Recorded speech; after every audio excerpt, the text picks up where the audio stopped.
রাজনৈতিক দলগুলোর সম্মানে রাজধানীর লেডিস ক্লাবে এই ইফতার মাহফিলের আয়োজন করে বিএনপি, জামায়াতে ইসলামী, এনসিপি সহ আওয়ামী লীগ সরকার পতন আন্দোলনে একসাথে রাজপথে থাকা দলগুলো অংশ নেয় এতে।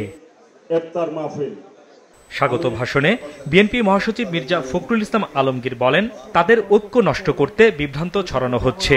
গণতন্ত্রের পথে ফিরে যাবার কোনো দিশাও পাওয়া যাচ্ছে না বলে মত তার।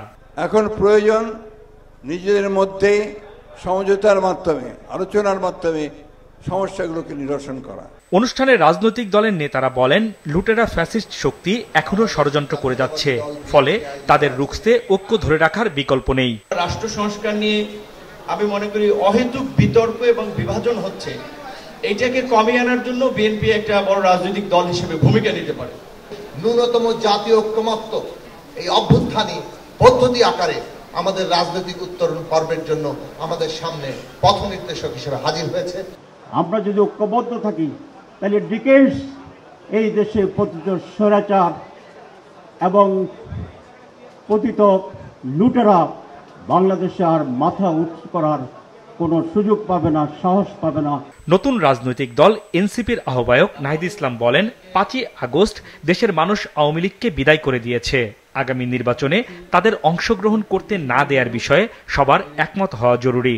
রাজনৈতিক নেতৃত্বের ভিতরে যদি অনৈক্য তৈরি হয়, সেখানেই অরাজনৈতিক শক্তিগুলো কিন্তু আসলে সুযোগ সন্ধানী হয়ে ওঠে।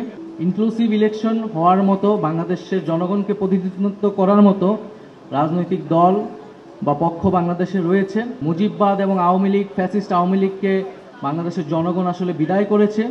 ফলে বাংলাদেশের যে সামনের ভবিষ্যৎ রাজনীতি, নির্বাচন, সেখানে আসলে সেই মুজিববাদী রাজনীতির কোনো স্থান আসলে হবে না। লন্ডন থেকে ভার্চুয়ালি যুক্ত হয়ে বিএনপির ভারপ্রাপ্ত চেয়ারম্যান তারেক রহমান দেশের স্বার্থে দ্রুত সুষ্ঠু নির্বাচন দেওয়ার উপর জোর দেন। একটি সুষ্ঠু নিরপেক্ষ নির্বাচন না করার জন্যই কিন্তু মাফিয়া সরকারের নির্মম পতন হয়েছিল। অন্তর্বর্তীকালীন সরকার নির্বাচনী ব্যবস্থার সংস্কারকে সর্বোচ্চ অগ্রাধিকার দেবে, এটি গণতান্ত্রিক জনগণের প্রত্যাশা। বিএনপি জনগণের রায় রাষ্ট্র পরিচালনার দায়িত্ব পেলে গণতন্ত্রের পক্ষে রাজনৈতিক দলের প্রতিনিধি এবং নির্বাচিত জনপ্রতিনিধিদের সমন্বয়ে জাতীয় সরকার গঠন করবে।